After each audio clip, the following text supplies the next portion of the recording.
Le 25 octobre 2025, il n'y aura pas d'élection en Côte d'Ivoire. Parole du Seigneur. Parole du Seigneur. Tai hakri andar la shali. Larle kautoni andar na la tobia tak tak larnangar la hata shaurule hitam na fahadir. Elo takani Yeshua. Écoutez-moi bien. Écoutez-moi. Il n'y aura pas d'élection. Ce que je vous dis là, écrivez ça et puis gardez. Il n'y aura pas d'élection.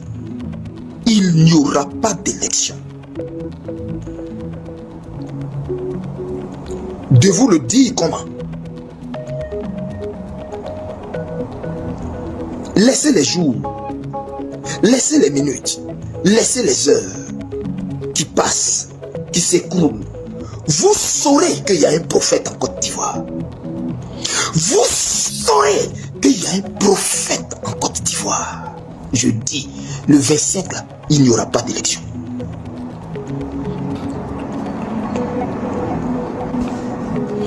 Et ce que je suis en train de vous dire, parce que je sais que ça va se passer, ne tournez pas vos regards vers moi. Ne tournez pas vos regards vers moi. N'ayez pas une très haute opinion de moi. Ne me voyez pas comme quelqu'un de particulier, quelqu'un d'extrêmement consacré ou quelqu'un de saint. Je ne le suis pas. Je ne le suis pas. Je ne suis pas quelqu'un de plus consacré que les prophètes de la Côte d'Ivoire. Non. Je ne prie même pas que. Je ne gêne même pas que. Je suis un homme simple qui a trouvé grâce, miséricorde devant Dieu. Miséricorde. Je n'ai aucun diplôme, mais aussi vrai que je marche sur la terre ferme, aussi vrai que mon appel de prophète est vrai, pur, authentique, je vous le dis, il n'y a pas d'élection cette année 2020.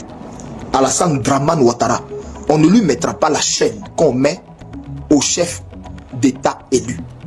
On ne lui mettra pas le ruban qu'on met au chef d'État élu. Ça n'arrivera jamais, ça n'aura jamais lieu, parce qu'il n'y aura pas élection au 25, à la date du 25. Je vous le dis et je vous le répète, Alassane Ouattara sera pris, son frère sera pris, son arrogance, l'arrogance dont il se glorifie, le mépris qu'il y a dans ses propos quand il parle, Dieu va lui rappeler qu'il résiste aux orgueilleux et il fait grâce aux humbles. Écoutez-moi très bien, sa femme sera prise, il n'y aura pas d'élection. Je vous le dis dans quelle langue? De vous le dire dans quelle langue? Vous m'avez vu sortir mes dédits. Vous m'avez vu depuis 2023 où le Saint-Esprit a pris mon esprit et m'a montré les événements en cours et en phase d'arriver en Côte d'Ivoire. J'ai vu les manifestations éclater que vous êtes en train de voir en ce moment. J'ai vu tout ça. J'ai vu toute cette série jusqu'à ce que ça va être. J'ai vu tout ça jusqu'à comment il n'y a pas eu d'élection en Côte d'Ivoire. Je répète que Alassane Dramane Ouattara n'est pas le prochain président de Côte d'Ivoire. Est-ce que vous comprenez ce que je vous dis là? Il n'est pas le prochain président de Côte d'Ivoire. Il n'est pas le prochain président de Côte d'Ivoire.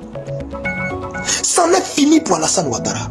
Et Dieu leur a donné des signes évidents, mais ils ont été assez aveugles pour voir et comprendre ce que je suis en train de vous dire. Je vous donne rapidement quelques signes. Vous n'avez pas constaté que tous ceux qui ont amené Alassane Dramane au pouvoir, tous ceux qui lui ont aidé sont tous tombés? Goodluck Jonathan, qui a perdu les élections au Nigeria, qui demandait récomptage de voix, que lui il refusait ici, qu'il refusait en Côte d'Ivoire. Ce Goodluck Jonathan n'est-il pas tombé? Abdoulaye Wade n'est-il pas tombé? Blaise Compaoré n'est-il pas tombé? Jean Ping n'est-il pas tombé? Si on veut citer, on ne va pas quitter là. Le dernier en date qui devait tomber, c'était Sarkozy. Sarkozy qui devait tomber, c'était Sarkozy. Sarkozy va en prison le 21 octobre. retenez bien, il va en prison le 21 octobre. Et à la date du 25, Alassane n'est pas président de la République de Côte d'Ivoire. Il n'y aura aucune élection. Alassane sera pris, sa femme sera prise, son frère sera pris. Ce que je vous dis là, écrivez, gardez. Écrivez, gardez. Écrivez, gardez. Vous saurez que en ces temps-ci, Dieu a suscité une voix prophétique pour s'adresser à toi, Côte d'Ivoire. Tu m'entends? Tu m'entends? Fortifie-toi et prends courage. Après ces signes que je t'ai donné de la chute de tous ceux qui ont aidé Alassane, je t'ai dit qu'il reste le seul en liste.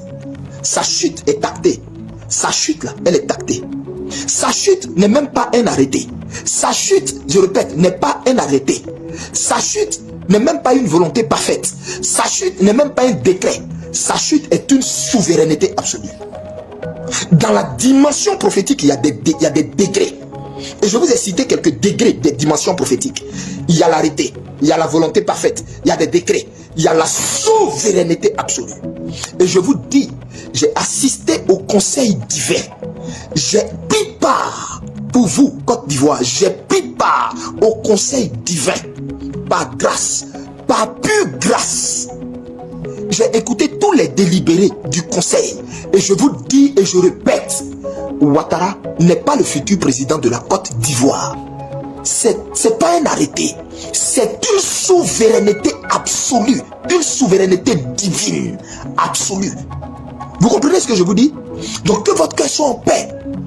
Leur répression, ils font sur les manifestations, sur les manifestants, la violence qu'ils exercent là, laissez-les, ils sont à l'agonie.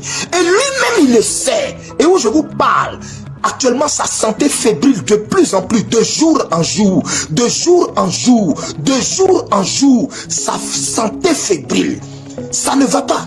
Ça ne va pas. On est obligé de lui faire toutes sortes de traitements pour que vous le voyez, pour juste s'arrêter là, pour pouvoir vous sortir ce qui vous sort. Le type, ça va pas. Mais laissez ce côté. Je le répète. Alassane Ouattara n'est pas le prochain président de la Côte d'Ivoire. Écrivez ça, gardez. Écrivez, gardez. Écrivez, gardez. On saura si Dieu a donné à la Côte d'Ivoire un prophète ou pas. On saura si Dieu a donné à la Côte d'Ivoire un prophète ou pas. Restez focus sur ce que moi je vous ai dit là. Ce que moi je vous ai dit là. Restez focus sur ça. Bouchez vos oreilles à gauche, à droite de toutes sortes de bruits pouvant venir vous perturber. Restez focus sur ça. Vous m'avez vu venir me dédire. Vous m'avez vu venir me dédire depuis 2023. Vous m'avez vu venir me dédire. Restez calme. C'est Christ, c'est le Seigneur lui-même qui mène ce combat pour vous. Il n'y aura pas d'élection cette année 2025. Le pouvoir d'Alassane est fini. Il est fini. Son pouvoir est fini. Son pouvoir est fini. Tous ses ministres le savent. Son équipe le sait. Tous ces gens autour de lui le savent. Son pouvoir est fini. Je vous parle comme prophète du Dieu vivant. Et je dis, aussi vrai que mon appel est vrai, aussi vrai que le ciel est au-dessus de notre tête à nous tous, je dis le 25, il n'y aura jamais eu élection en Côte d'Ivoire. Regardons tous et puis on va voir. À qui Dieu a parlé, à qui Dieu a donné mandat pour parler sur la nation. Et en son nom, l'arning rahadru haster, les tarouandikai, la dur les had la khan, l'ourek tomashmir ya yeshua al-mashia warhad al-amir, ou khan rakani, la riri antakani, la duri antakani, bar hatarwargi hir da kandu sharu, la kar, arning rahadramir wahadir shar, il tardori hita, yarkutul fanduri andamara warhatabiru, akma wahashabi, il tatur kandafa Flahwat, Andero Wandurakira, Tabiri, Ay, Kai, Lohandra Wahantakuri, Yeshua Mashia Wahandra Lehandur Takandra Shira, Hira. Je vous le dis, je vous le répète, je vous caille. Il taktura, l'arlir taktura, il toni kani neshnamni, l'ar ilom takur, ya, krasla, landing rahatawa. Écoutez-moi très très bien. Écoutez-moi très bien. Écoutez-moi très bien. Écoutez-moi très bien. Il se leurre. Il n'y a pas élection. Il n'y a pas élection. J'ai parlé au nom du Dieu vivant, créateur du ciel et de la terre. On saura si mon mandat me vient de Dieu ou si mon mandat ne vient pas de Dieu. On saura qui est la voix prophétique.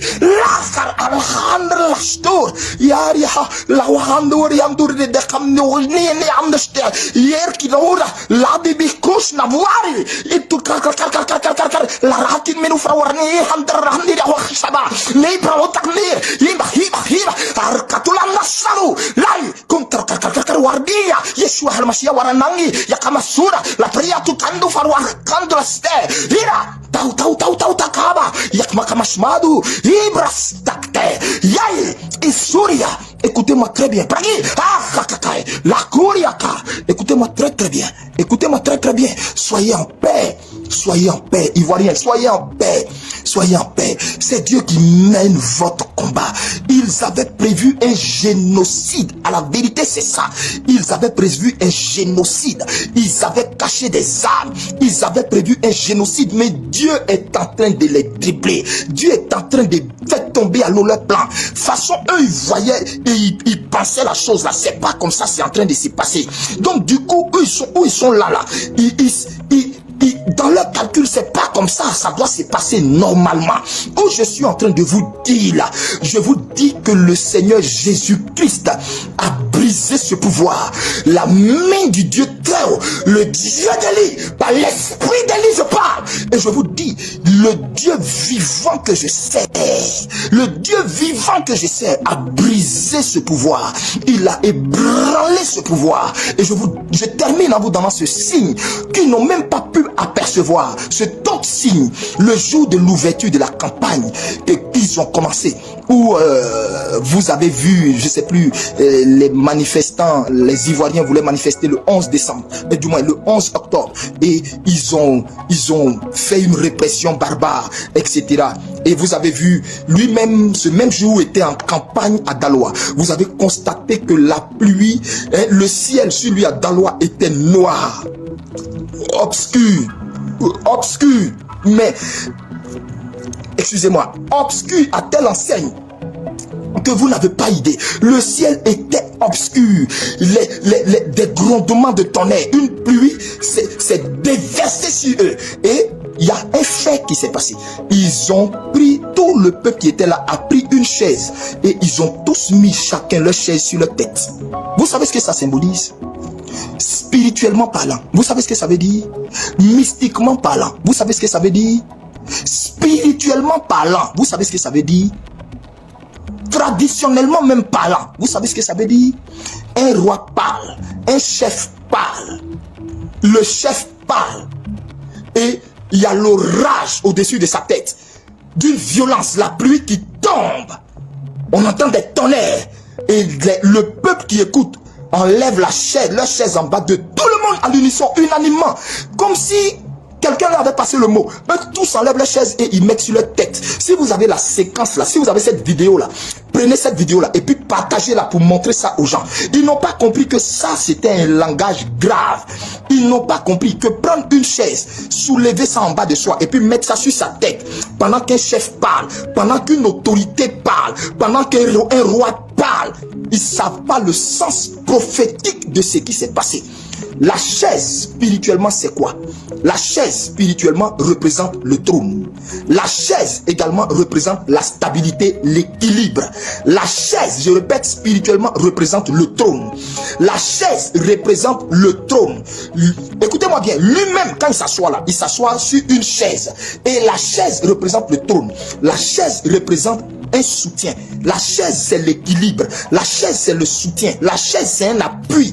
La chaise, écoutez-moi très bien, c'est l'équilibre. C'est ce qui te permet d'être en équilibre, d'être assis en équilibre. Vous me suivez? Et le peuple prend la chaise, ils enlèvent en bas d'eux et puis eux tous mettent sur leur tête. Il n'a pas compris que le peuple venait de lui dire, ton fauteuil t'a été ôté, ton trône t'a été arraché.